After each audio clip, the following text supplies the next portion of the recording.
Good evening. We'll bring the second budget subcommittee meeting to order. It's Thursday, March 6th at exactly 6 o'clock, 6 p.m. I'll read, because we have a number of individuals who are on Zoom, and Zoom is still with us, right? Hopefully for a while, because I think it's very positive. This meeting will be recorded and will be posted. Oh, actually, this is consistent with the governor's language in removal of the emergency order. Public is invited to attend school committee meetings in person or in real time via Zoom technology by clicking on the link below. See, everybody got a link to actually, if they want to participate via Zoom. This meeting will be recorded and will be posted to YouTube and other social media platforms. By participating in this meeting, you understand that the recording could contain your video stream or your audio stream, including images of yourself or anyone else in the room with you, if you so choose to enable your video or audio device to the meeting, as well as anything or anyone else that may be in the background could be recorded. The recording could include any opinions you contribute and anything you say about yourself. On occasion, chat within the meeting could also be captured in the meeting recording. Therefore, anyone attending the recorded meeting may have aspects of their personal data recorded if they actively participate or not. Attendance? Yep. Just Ms. Chamberlain? Here. Ms. Kelly? Here. Ms. LaRange? Here. Mr. Nutter? here. Mrs. Thompson? Here. Mr. Wiggler? Here. Okay. Need a motion for, in your package is the minutes of January 28th, Tuesday, January 28th. That was our first meeting, and we need a motion for approval. So moved. Second. Any discussion? I just had a couple of remarks. We had a presentation by the superintendent. We discussed, the challenges for the coming year. And we start off with the lost resident enrollment and only 75 hours per student, which places the district deeper into hold harmless. Hiring issues continue to be a problem, particularly in the area of special ed. And seeing that we're trying to bring special ed in-house, there were some additional costs associated with that. And hopefully we can actually hire those folks who we need to provide services in-house at a much less expensive cost. Very good. I can turn it over to Colleen. Yeah, thanks. Great introduction, Mr. Wiggler. I just want to give, before we even start, a huge thank you to Cheryl Duval, who has really come back to help us out, and to Stacy Scary for stepping up. So these two have been working literally tirelessly, more than I can say, to get the presentation ready for you tonight. And as Cheryl's preparing that, she's doing a great job of working with Stacy so that Stacy really understands the process that we go through as we do this. So I just want to thank them because I fear we'd be in a much different place if we didn't have that help. So as Mr. Wiggler said, we have some challenges. And we are really trying to, as I said before, be forward thinking in anything that we're creating, and we want to be more efficient in. We're trying to do that so it'll set us up for a better future. So we're thinking about building programs that can keep our kids in district so we don't have to pay the out of district costs. We're thinking about efficiencies within our own district.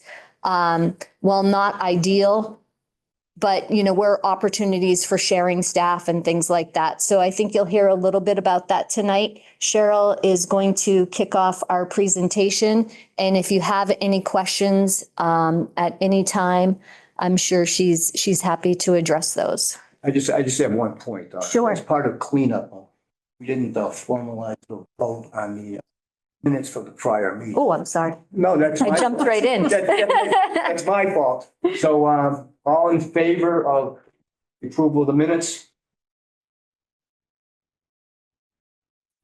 No Okay. members online, so. Minutes approved. Now we were heading down to Cheryl on the other end. Okay, I'd like to start with the reports tonight, if you could. For those of you who were here at the last meeting, I asked the subcommittee to consider using, you'll have a 47-page line item report in your budget. Use this as the line item budget. It was never discussing, this in EMA, so I kind of ran with it, but this going anywhere. So there is a document that you've seen before, it's also in the presentation, but how to read Putnam Regional School District reports. Before, we used to take this 47-page report, feed it all into Excel, which then punched into this report, so then punched into the appropriation control report. We'd like to start using this and save some time and energy. This is, it contains every line item in our budget, and it subtotals it by function code. On the sheet, so you go from the white document, it's system generated, to the goldenrod highlighted document, which picks up the subtotals on the white report and then categorizes those over to the appropriation control report. So you can go from the most detail to an intermediate detail to the document, the document the school committee has chosen to approve a budget and to approve budget transfers between categories. So again, if the committee can consider that as we move through this year, just help us out as we plan in doing reports for the next fiscal year. And all those reports will be on the screen as well tonight. So if we can start, Jesse, you gonna run through those presentations, or not next to me, so I can say next slide. Give me 1 second.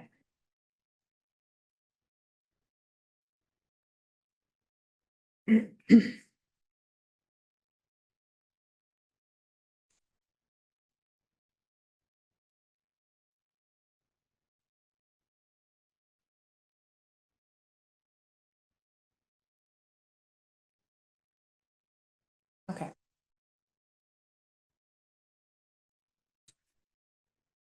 So right up front, the preliminary budget that was brought to the committee on January 28th was $42.4 million.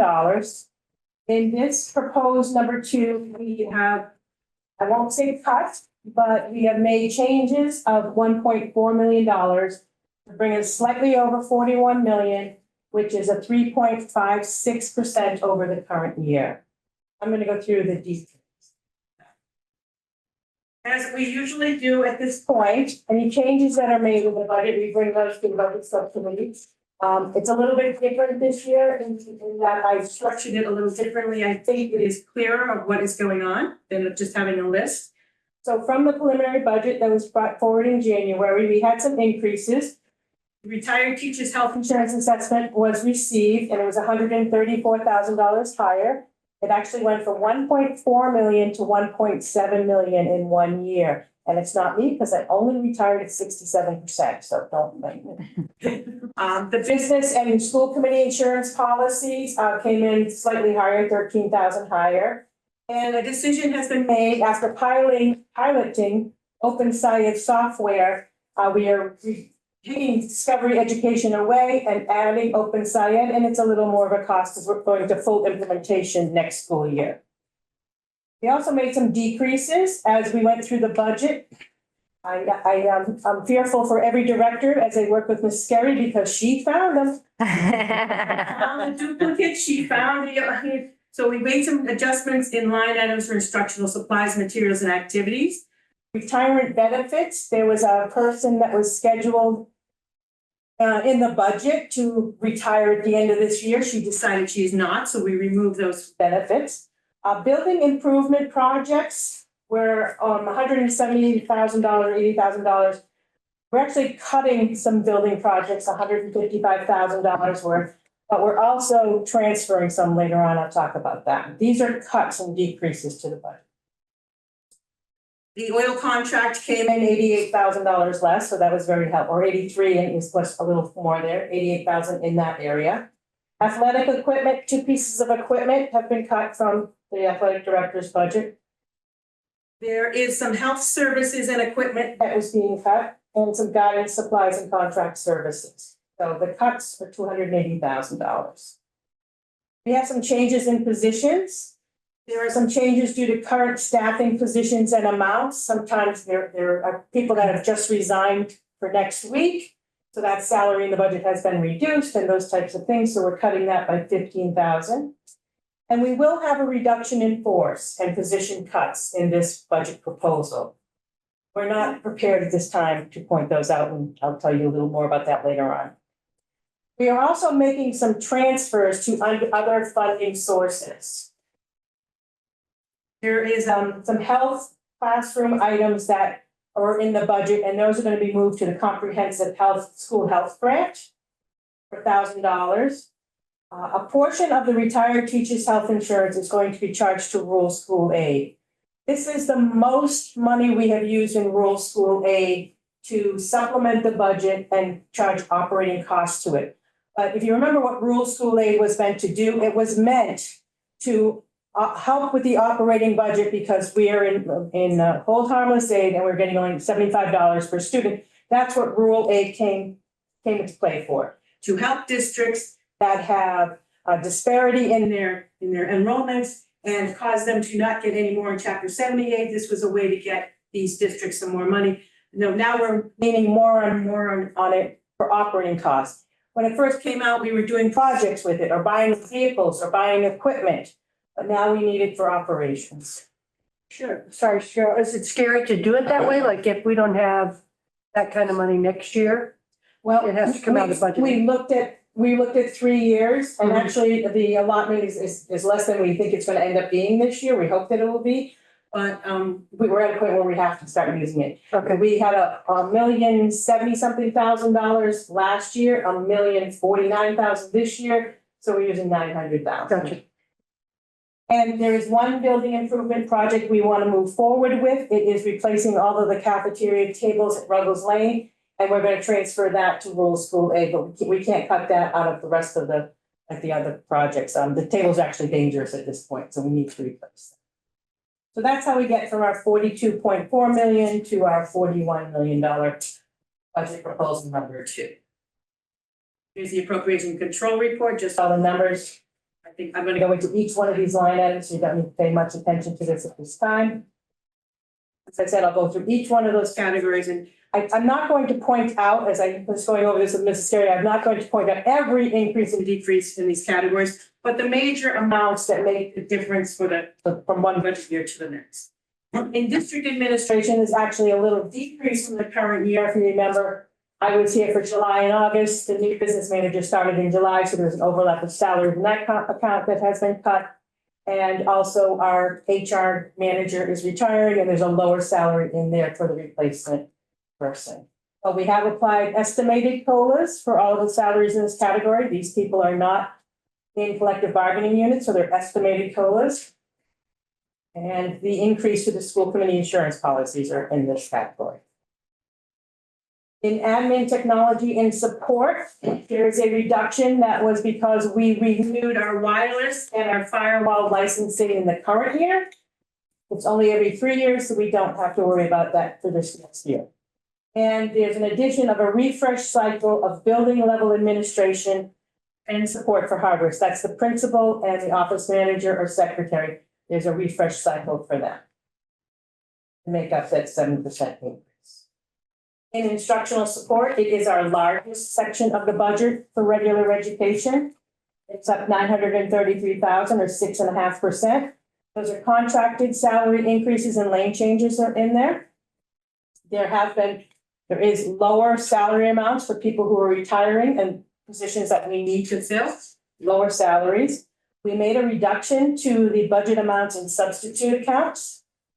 There is a reduction in force, and here's my note that I mentioned earlier. At this point, the administration is not ready to identify specific staff reductions in force or reassignments as staff has not yet been notified.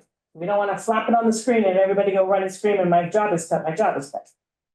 So that's the reduction in force and the reallocation that is actually happening across categories. And the transfer of those supplies I mentioned earlier in the list to the health bank. In transportation services, the contract increase is 4.9%. We also have to increase the auxiliary transportation costs for homeless and foster student transportation. We actually made a cut for FY '25 based on usage in FY '24. But we're not meeting, we're going over our budget this year, so we've increased a little more for next year. You never know the number of students that are going to need homeless transportation or foster transportation, kind of like a crapshoot, but we raised that just a little bit to make that a 5.2%.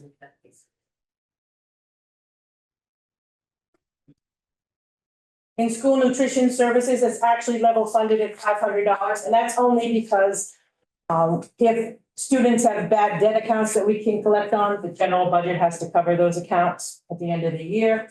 At this point, we don't think it will be necessary. We'll probably be able to move that money at the end of the year. But the governor's budget includes $170 million for universal free lunch for school meals. I haven't heard, and I tried to research if that's like the level of money we really need. I found out it's the exact number that was used for the current year, and everybody said that was not enough. So we'll have to see how that plays out in the process of the budget cycle at the state level. In athletics, there's quite a big increase, 11.5%. It is contracted salary increases for our athletic coaches. Mr. Myville wrote in his discretionary budget that there's a statewide 6% increase for officials. Still an official? Okay. Increased costs of supplies. We're seeing that across every category, that supply costs are going up.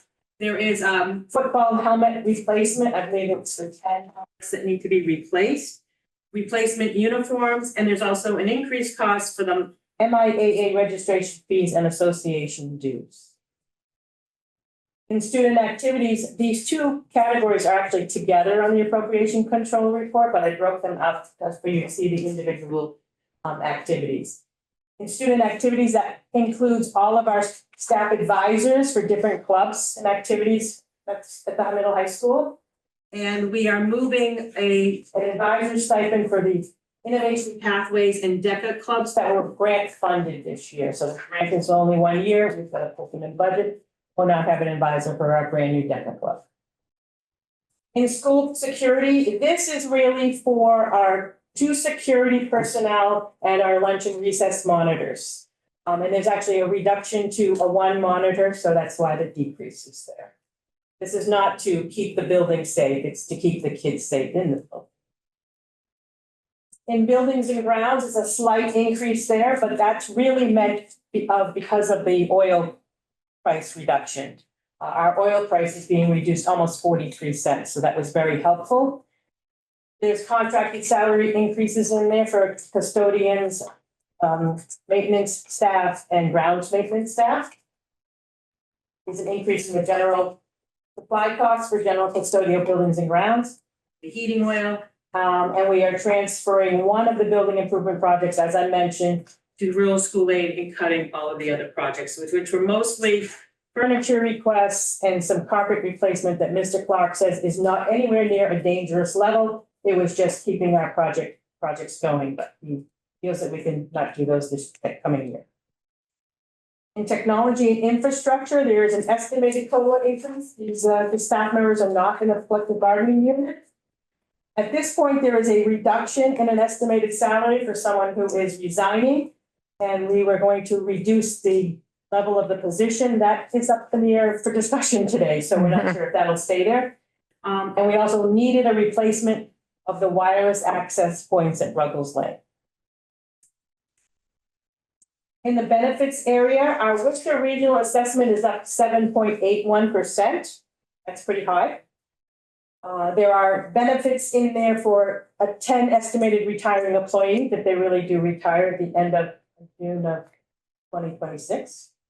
And as I mentioned, the retired teachers' health insurance went up by almost 22%, but then we were transferring 900,000 to rules. And fixed charges, these are the business insurances, which really knocked me off my chair at 11.2% increase. I did everything I could in a short amount of time that I had to beat up our insurance agent. But didn't really move anywhere. But one thing that Mr. Walsh had asked before I even came back was to increase the cyber security and data compromise coverage from 100,000 to 250. There's been a lot of districts that have been hit and their data has been taken hostage. And also our insurance agent says that most of his schools are going to a minimum of $250,000 in coverage. This tuition line in regular education is for school choice students that are going out and for kids that live in our district that go to charter schools. This number is based on the cherry sheet from the governor's budget. It should be based on enrollment counts that came out in January, but I'm thinking we will probably see a change in this in the House budget. The next group of expenses are in special education. Legal services at this point are level funded.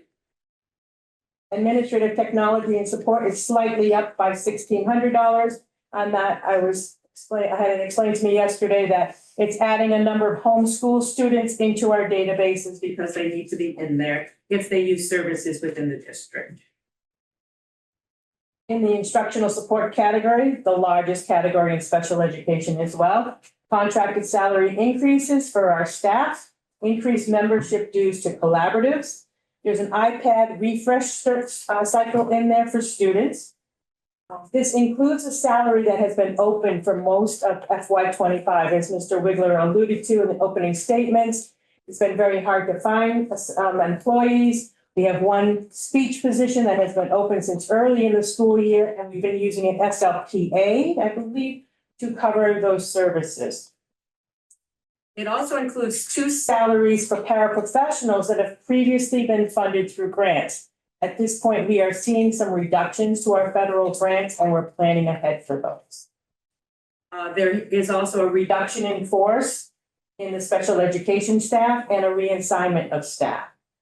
And the reason for the reduction in force and the reassignment is because we brought forward in the first budget a request to add positions for program creation. So we asked for a therapeutic classroom teacher, an alternative classroom teacher, and a clinician for those programs. And we really feel our money is best spent trying to keep our students here rather than place them out and transport them. So we are willing at this point to cut positions elsewhere, move people where we can, and keep these new positions instead. That's a question.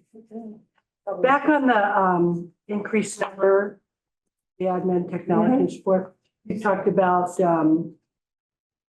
homeschool kids.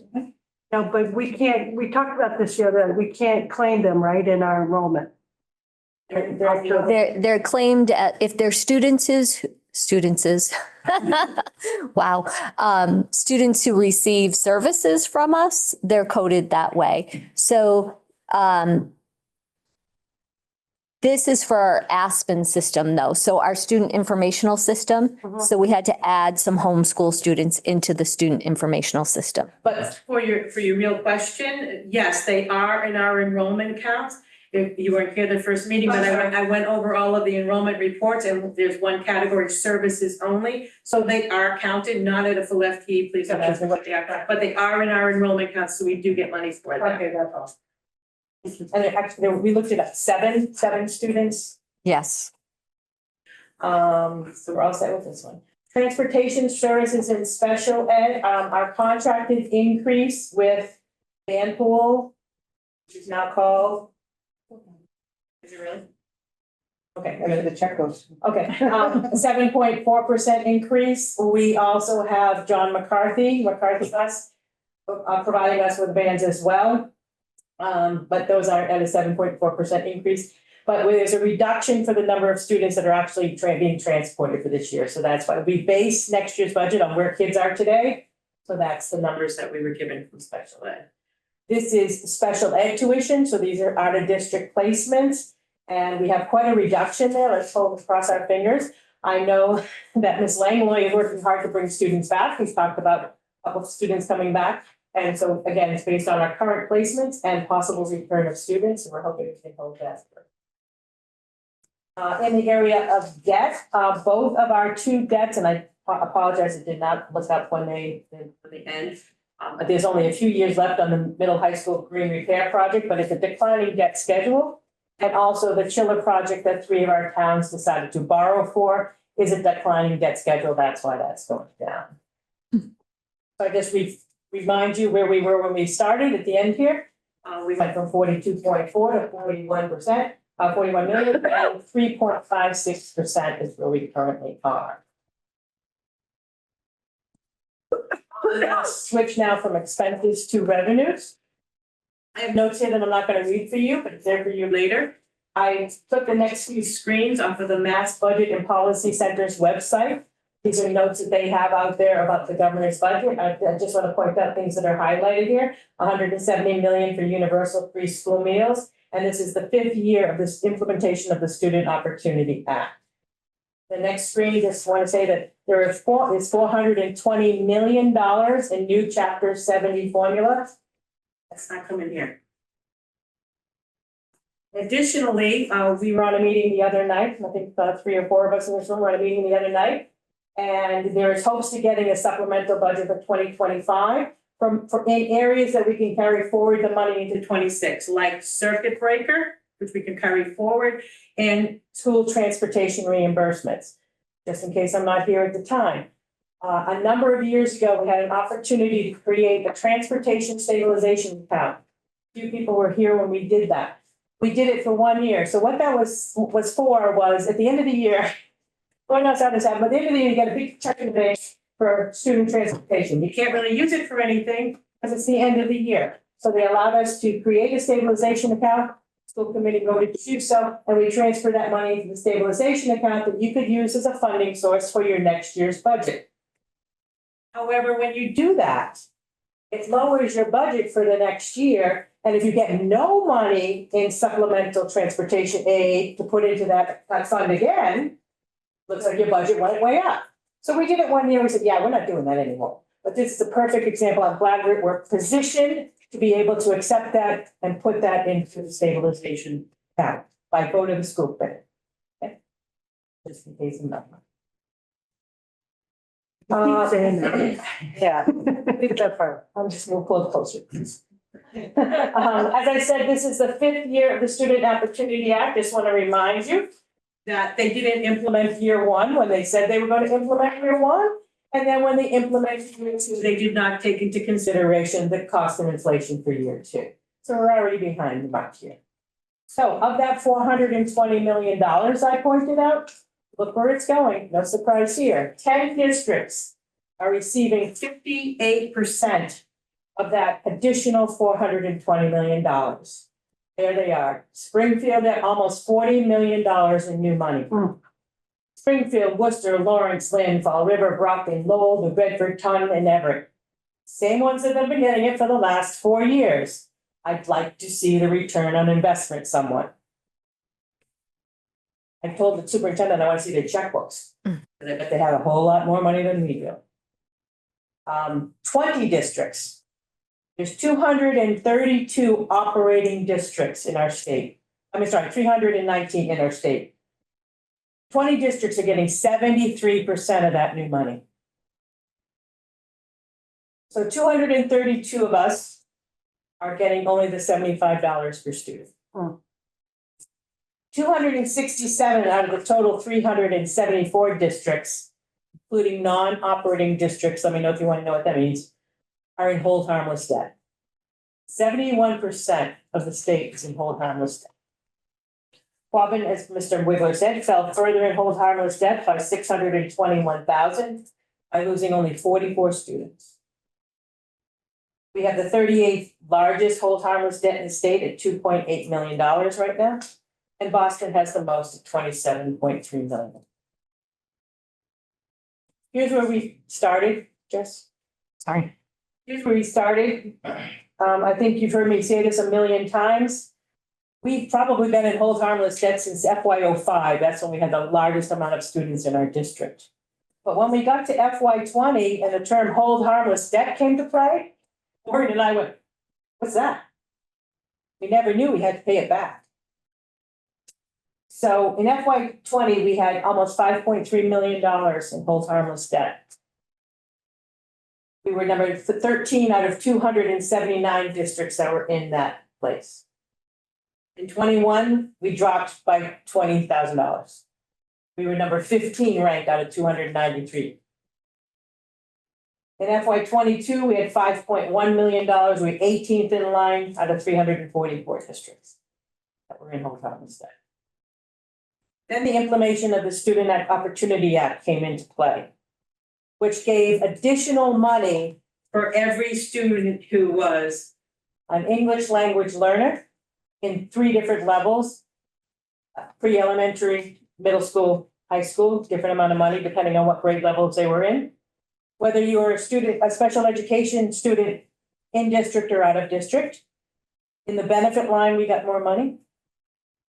And what that did though, is we didn't see that $2 million come to us, our debt was lowered. So we dropped 5.1 to 2.8 million. We were now number 32 on the list, which meant for so many years, we were paying for students that we weren't getting extra money for. The very next year, we were down another $700,000. And I think some of you remember Sheila and I say, 5 years and we're gonna be out of hold harmless debt. It'll be great, we'll be getting money. We lost 4 kids the next year. We lost 4 kids again for this year. So our debt is going in the wrong way. I'm gonna go talk about the foundation budget now, and it's kind of like a joke, that first sentence that comes from the GPSC, but foundation budget is the minimum amount of funding a school district needs to provide an adequate education to students. Okay, we'll just leave it at that. The next screen looks a little different because it's actually a screen right out of the DESE's PowerPoint that came along with the Chapter 78 workbook that we get. This shows all of the categories of students across the top. You see columns 1 through 7, depending on what classes they're in. And it has the different categories by which there are different money associated with each one of those grade levels. That's how they determine the foundation budget. So all students are counted in categories 1 through 7. And then additional funds are received for students that are in categories 8 to 13, which I said, special education in district, out of district, English pre-K learners, pre-K to 5, 6 through 8, high school, and then there's 12 categories of low-income students. The next screen is just. For this school year, Quabbin has 39% of its students are categorized as low income. And that puts us in low income group number 7. So unlike the English language learners where you get different amounts of money based on what grade levels they're in, all of your students in low income are put together and you're assigned a low income group and you get that amount of money for all of your low income students. So there's not 12 different amounts of money that goes with them, there's one. So you can see where we are, those yellow bars are where Quabbin is. 39% of our population is low income, and our foundation budget is $14,788 per FTE. You'll see that DESE wrote down the bottom here, this chart does not include vocational and agricultural districts, because the chart will look a lot different. I got it on the top there, statewide low income enrollment for FY 26 is 419,000 as compared to 415 in 2025. So the whole state is going that same way we're going. A little more on revenues. This is the cherry sheet, so I want you to know where the numbers come from that I do the work with. The next sheet actually compares what the money is. The Chapter 70 for us is going up by $141,000. That's the $75 per foundation enrollment student. So that is not $75 for every resident kid that's sitting here. It's for every resident student that's sitting here, sitting in an out-of-district placement, or any of our students that choose to go elsewhere through school choice or charter. Our charter tuition is actually down, and so is our charter reimbursement down.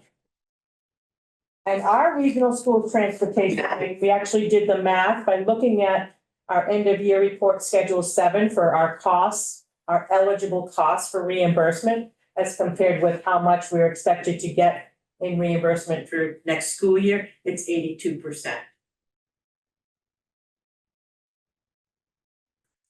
This is another DESE slide. I just wanted the last paragraph, but I didn't feel that I could take this time without putting the whole thing there. I just want to show, as we get into the details and the weeds of our local communities, member communities, and what their ability to pay is, DESE tells us that there are 224 communities that are not paying at their target level, not paying what they should be paying based on the formula that was created in this year, as compared to 48 communities in FY '21. 5 years ago, there are 48 communities not making it, now there's 224. On the other side, 79 communities are paying more than they should, so they're getting a reduction as compared to 201 5 years ago. They got the reduction. Those apply to these next charts. I've provided for you the required local contribution calculations from the Department of Revenue. This comes through DESE, but numbers come from the Department of Revenue. Usually I will highlight the light pink or the red here if one of our member towns is below their target contribution amount, and the green would say you were above. All 5 of our towns are below their target for the. Anybody want me to go through the actual numbers? Or I'll just point out what I've highlighted here. So according to the calculation for Barry, their total target local share should be 46.68%. But the math based on what their contribution was last year, what the municipal revenue growth factor is being applied for FY '26, they're actually going to contribute at 38.7. So if you are more than 7.5% away from that target 46.8%, you got a little fee attached. That's what that math is in lines 21 through 27. So they have to pay 2% more than what the calculation comes from. The state is trying to get everybody to their target amount, which we know they can't get to. So Barry is going to contribute towards FY '26 at a 39% of their calculated ability to. So their required local contribution is 4.6 million. Bottom right, second number up, that's their number. But for all of the districts they belong to. So the next sheet says that Barry is a member of Quabbin and a member of Monty Tech. This spreadsheet by population divides that amount out between the 2 districts. You see how to read these? So I'm just going to go through the other ones a little quicker, okay? The next one is Hardwick. Their target local share is 53.34. They're actually going to contribute at 43%. And the next slide, they will be contributing to Quabbin and Pathfinder. So our required local contribution for Hardwick on line 9 in bold, $1.843 million. In Hubbardston, the calculated target local share is 62.46%. They will be contributing at 54.44%. And they would be contributing to Quabbin 4.4 million of that, and the rest is going to Monty. It's not in more. In Braintree, target local share, don't fall out of your chair, 73%. They will be contributing 64%. And you see on their sheet for where the money will be apportioned to, Braintree still has a Smith Boken. That's what's in that first column. This is the last one. It was last year, No, last year was the last one. We Well, don't they have have one on here for next year. Not that we're aware of. Because we have to do some math, and we have to do some calling here, find out, because this money would be going to the town of New Braintree. Would it help? No, no, it's not. I'm sorry, it's not. It's negative. FY '25 is there, and it's a reduction, so Yeah. that makes sense, but it was for this current year. Right. And then Quabbin and Pathfinder. So when I mentioned operating district and non-operating district, this is a good example of that. Well, as we know, New Braintree is a member of Quabbin, a regional school district, but they are responsible for paying the tuition when a student goes to a vocational school. That means that at this point in time, New Braintree is a non-operating district. That's why there's different numbers of districts that are out there. There's operating districts and non-operating districts. And like, this is an example, New Braintree is a non-operating district. They get chapter 70 money when they were sending the student to Smithbrook. But what, but not when they're sending them to Pathfinder? Pathfinder's in the other column. Oh, So you're a member of Pathfinder. right, So those two different columns- categories. Two different categories, yes. OCAM's target local share is 64.37%. They will be contributing at 57.78, just over $2 million. And they will be submitting 1.86 to Quabbin as part of their assessment, and the other part is going to. I have for you what our projected revenue sheet is. That's also in your packet. But I break it down here to look at. The top box is where our state aid is coming from, so all of those reports I just went over with you, that's where I get all these numbers. This is actually my worksheet now that we're talking about. So the state aid is there, and you can see that I do not do a dollar increase, but I do a percentage increase. 0.82% increase in chapter 78, 3.3 in transportation. Negative money in charter reimbursement. I said we have less charter expenses, we have less charter reimbursement. The next set of boxes is the revenue that the district either has in reserve or expects to get in FY 26 and will be using it to fund the operating budget. For the last several years, we have presented to the towns for town meeting that we are going to be using $10,000 from our excess and deficiency to fund our OPEB report, our OPEB account. We have left that here for next year. The last several years, we've been, and I have a slide for that, we have used about $750,000 of E&D to help offset the assessment cost to town. We are proposing we reduce that to $600,000 in this proposal. That is not affecting the assessment increases to the towns, because that is why we put more money from the retired teachers' health insurance over to rural school aid, so it's a net saving. The reason that we're using rural school aid instead of E&D, at the last meeting, we reported that we have $818,000 in certified E&D. If we use $750,000 and something goes wrong, we don't have it. So the superintendent felt strongly that we make this switch so that we have a little bit of money left in E&D as we move into the next fiscal. Again, assessments aren't going up because we've lowered this, because we actually transferred more expenses. So we all know, if you've been with me before, the base of the assessment calculation is the required contribution. These are coming right off of those sheets we just talked about. So I'm comparing the current school year to the next school year and what the increases in the base of the assessment calculation are.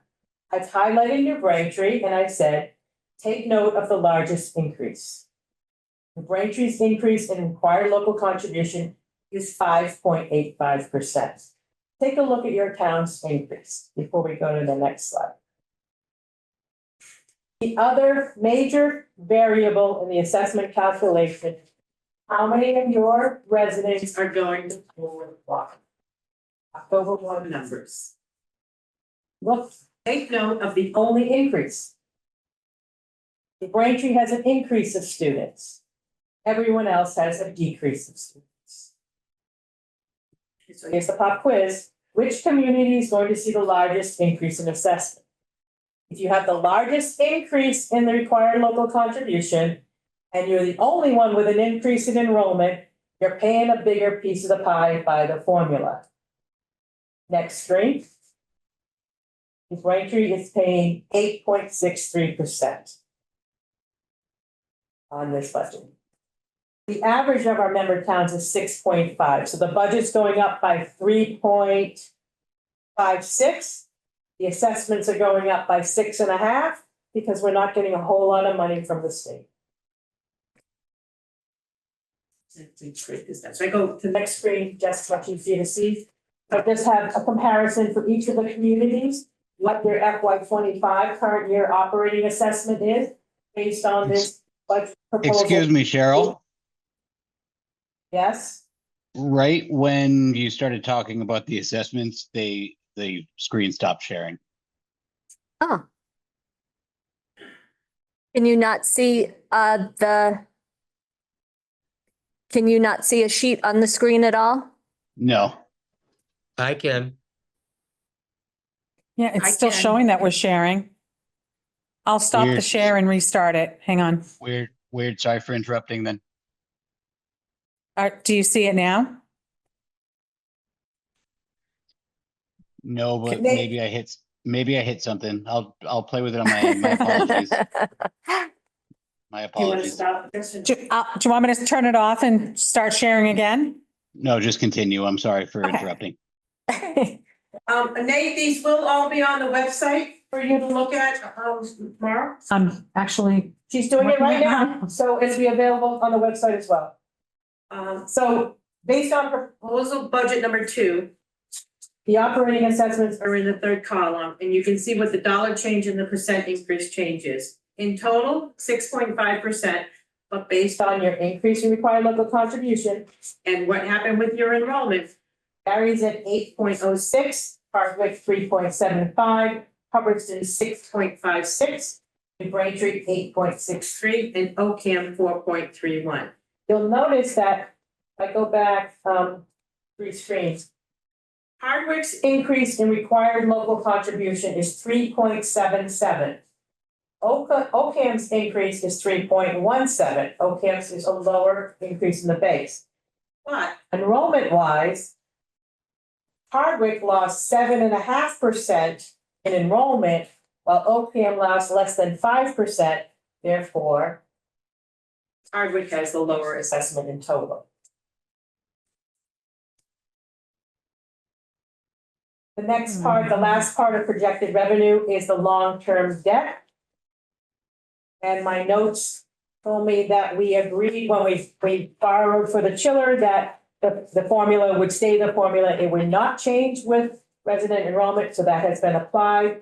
And so our total revenue sources that cover the budget proposal that was presented, $41,080,092.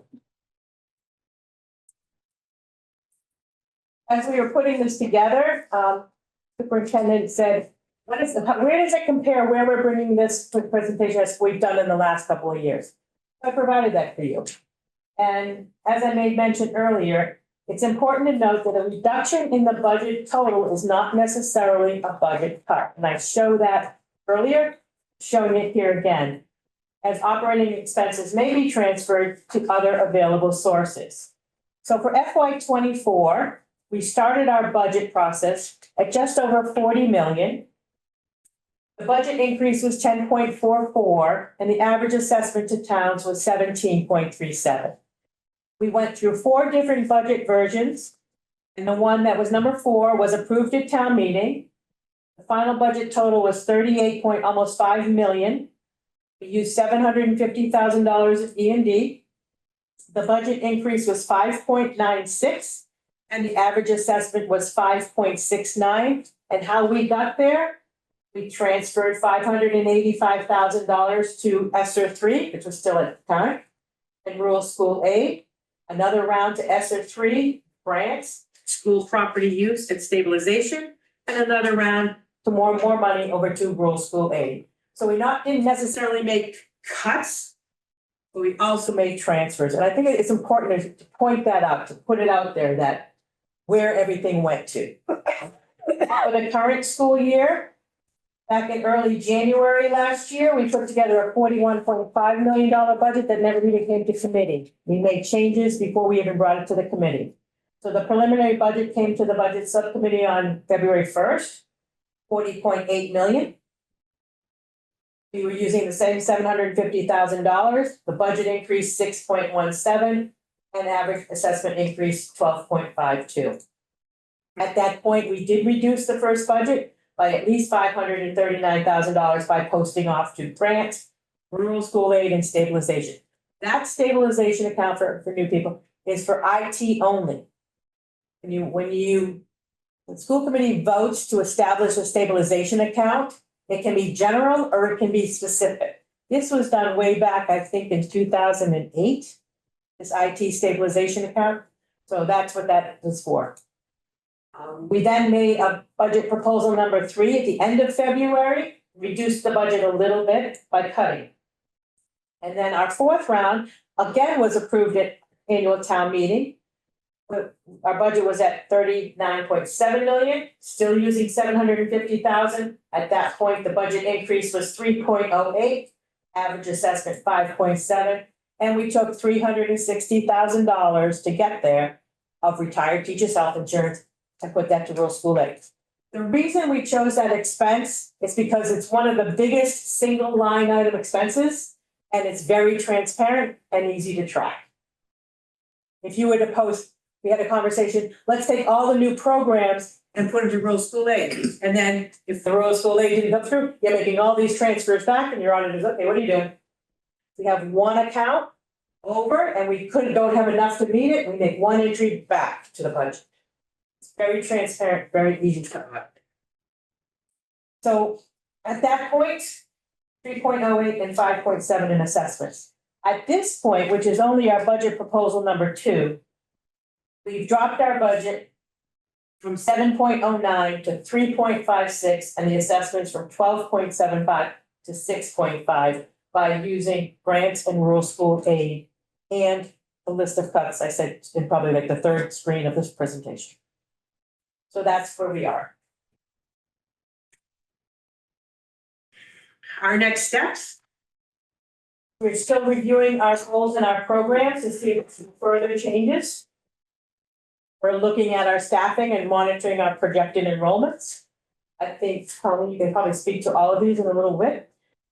For resources, I project that if we were to use this budget as it is, projecting forward, we would have $1.6 million in June of this year to help fund school choice use in the following year with incoming money. A lot of you will remember, we never did that. We only used last year's school choice money for this year's expenses. So the last 3 years, we've been using incoming school choice for that budget year. That's a slippery slope. And we are asking everyone to contact their legislators regarding Project 211 plus 21. Those are the 232 districts that are in harmless situation. I have a little screen about it. Like I said, 3 or 4 of us, I think 4 of us were on the line the other night. But Mass Association of Regional Schools, MARS, put on a presentation. They've been working very closely with the Association of School Superintendents, the Association of School Business Officials, Mass Teachers Association, and the American Federation of Teachers to develop a K-12 funding proposal to bring to legislators that'll help us both in FY25. The cash will be available in FY26 that I mentioned earlier, and also to get us more funding in FY26. So we are eagerly awaiting a meeting date that we are asking for support from school committee, from town officials, from teachers, parents. They even talked about students, that the parents wanted them to write to their legislature, to go to the meeting, to stand up and say, you know, this is what we need. They wanted it to be very personal. Not a letter that was just a standard letter we all sent in. It had to be personal types of things, but really raise a voice because, what did I say, 20 districts are getting 74% of the new money and the rest of us are getting $75 per kid. So if I think the superintendent called this a Hail Mary pass, but if something doesn't happen, it's just going to get more and more bleak as we go on. These are the next steps in the Commonwealth's budget process. We're at step 1 right now. We expect that the House Ways and Means budget will come out maybe at the end of March, but then it goes to the House in April. The gold dollar signs is where the numbers can change, where the aid can change, where the foundation budget, foundation enrollment, chapter 70, minimum aid, required local countries, they all change where those gold dollar signs are. After the House Ways and Means budget gets approved by the House, it goes to the Senate Ways and Means budget group, and then the Senate has to vote on it. Then and that's in June, that's in late June, we're already town meeting. And if the House and the Senate do not agree on certain numbers, then it goes to conference committee. In my career here, we've gone all the way to November waiting for conference committee. I think Mr. Brophy remembers that in Hubbardston, right? Yes. All the way to November before the conference committee gave us our final numbers. Crazy. Then, of course, there's vetoes and overrides, and finally, the governor signs the budget. So at each one of these steps, if we do not already have an approved budget by a member town, we have to change our budget for expenses and our projected revenue sources based on each one of those budget versions. For cities and towns that have very early town meetings, some of them are already done. They have very early town meetings, they don't have to go back and change their numbers. And I think it's an unwritten rule, if one of our member towns has voted, I'm not sure who it is this year, who was it last year that was first? I think it was. Ocam, wasn't it? Was it Ocam? I think it was okay. It was Ocam. If Ocam approved the assessment at the annual town meeting and the numbers changed, we do not change those because Ocam would have to go back and have another town meeting because their assessment would change. So that's what we have to, there's been years that we have to change it all the way along because we didn't have any agreements, but that's where we are right now. Questions, comments? I miss the good years. When were those? Not when I I remember them. Not when I came to Quabbin. Every year I came to Quabbin, less and less and less and less. So. Does anybody on Zoom have any questions? I'm happy as a peach. From Hubbardston. I would just like to thank Cheryl and the whole team, because I think this could have been it could have really been a chaotic disaster, and I think this is one of the most efficient budget processes we've been through in a long time. I really, with the costs the way they are and all the challenges we're facing, I think this is really kind of a surprise to see such an aggressive approach. And I really appreciate the efficiency and all the hard work all of you put into this. Because hopefully we're going to see some more money, and maybe we can all kind of take a little breath at least for this year, next budget process, and get through it, because I know it's really, really, really difficult to make those hard changes that you've had to make, and the decisions that you're making create these efficiencies, and it's not easy to make the cuts and make this proposal at this level. So I really appreciate the hard work. Excellent job, Cheryl, really.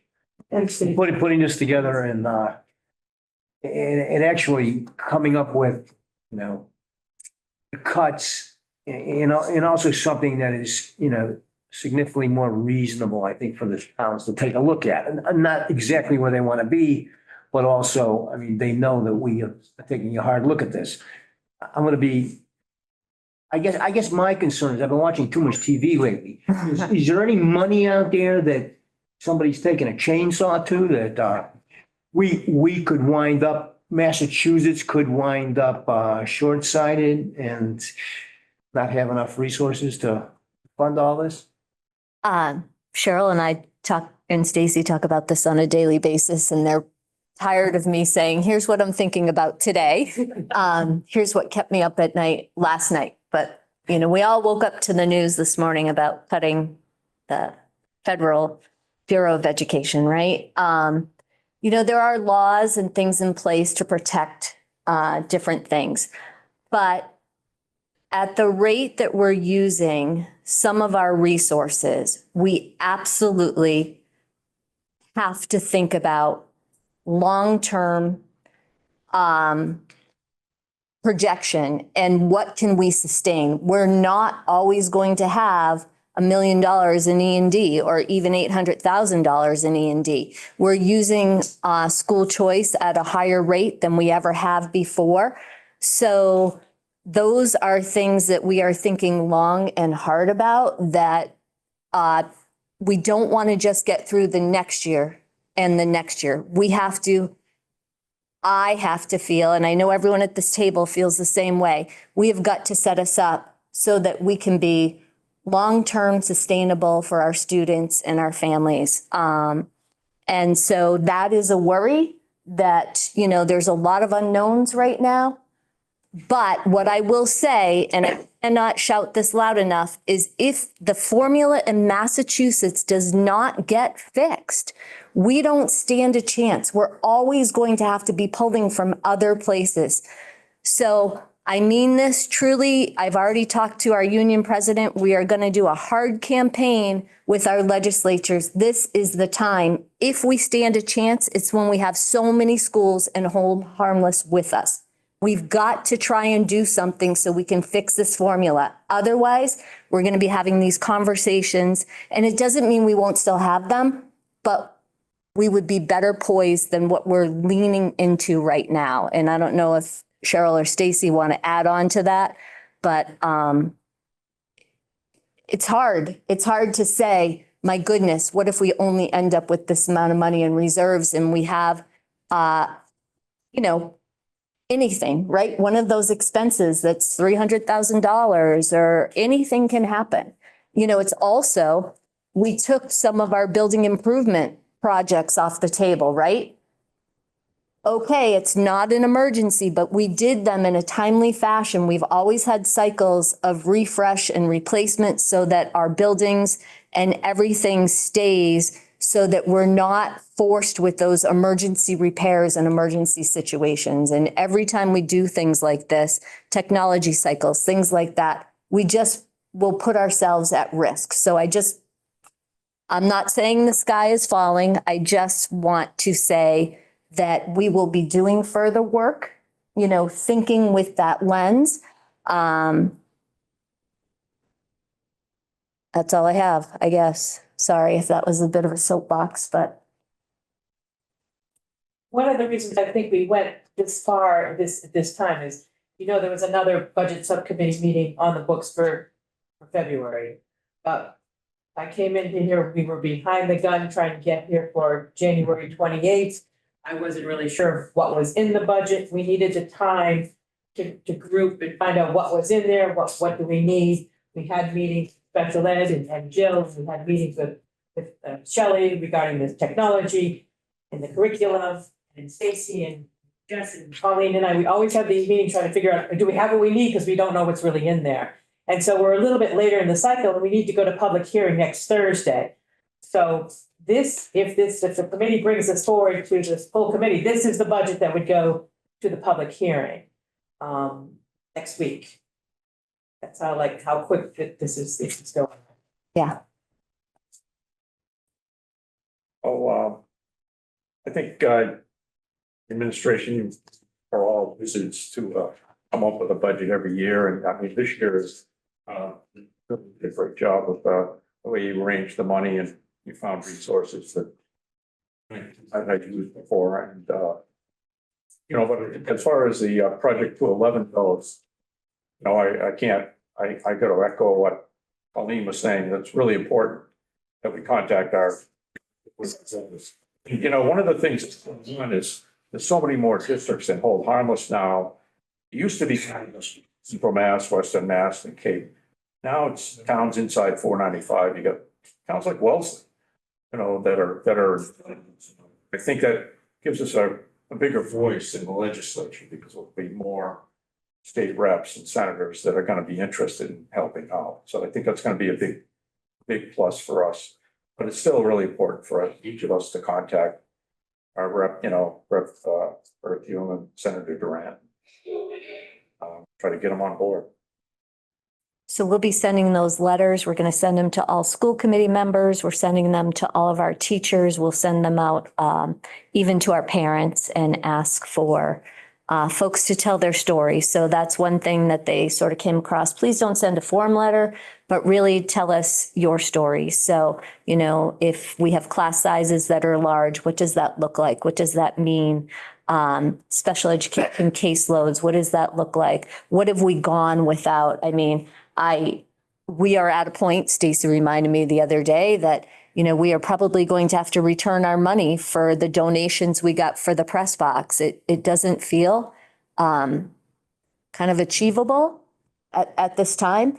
And we have to make a decision about things like that. That's been on deck since Sheila was superintendent before I was. So, you know, There's also a meeting that they mentioned at the Project 211, what is the Ways and Means Committee that's going to be at Clark County Board?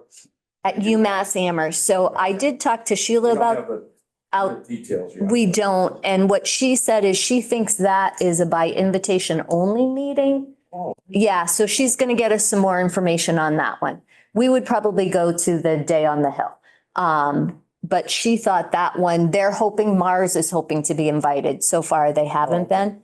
So I think there was, I think there was possibly confusion about what that meeting was, to be honest with you. But she will let us know as soon as they know something. Is it possible, you think, for us to convene like? I've already booked the vans for that day, No, I. in case, and Invite our reps and. yeah, so there's a recommendation to sort of pull some districts together and see if we can get our reps here in person. So Quabbin is willing to host. I've already reached out to a couple area districts that share the same legislators with us to see. The thought is that if we can find, if we can put us all in one place, they might be more likely to come. I was very pleased that Representative Berfume was at the Project 211 meeting the other night. That was great. Yeah.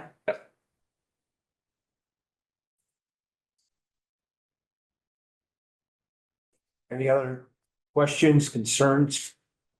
I mean, I think at this point, we need to point out also that this is like worst case scenario for the towns, because typically as the budgets progress, hopefully the revenues will increase and these numbers could go down for our member towns. And, you know, I'm sorry, New Braintree's in the situation Hubbardston was in last year.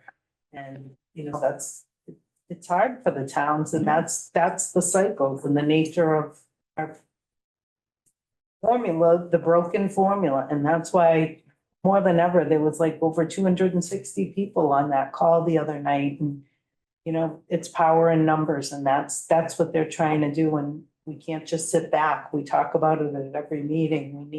We need our member towns behind us. We need the town administrators and select boards to get out and do the same thing we are. We need to all be in this together, so. And I think both Nate and Aaron, do they both sit on the MMA? I don't know if they have any thoughts on that or not, but I think they're very active in that group as well. They're Sorry, I'm both being sneaking. quiet, though. Sorry, I'm secretly making dinner while watching this. So, Nate, that's yes, why that you lost the presentation. maybe they're going to be great taco bowls tonight, though. Well, but I am on the MMA advisory committee for certain legislation, so I will make sure to mention this, as a lot of my colleagues do as well. Thank you. Any other questions? So we need a motion to move budget proposal number 2, $41,080,092 to full committee next Thursday prior to the public hearing. This is a reduction of $1,401,972 was made by the administration from the preliminary budget that we first took a look at. So moved. Second. Questions, concerns about motion? Discussion? We don't need a roll call. Roll call? We don't need a roll call. Roll call. Just all in favor. All in favor? Opposed? Peg, are you opposing or? No. You are all in favor? Okay. I was still looking at 8.63. What do I talk about that? Motion passes and that number will move to full committee next Thursday prior to the public hearing. 6 o'clock, right? Yes. 6 o'clock. 6 o'clock, public hearing. Motion to adjourn? Second. So moved. Meeting adjourned at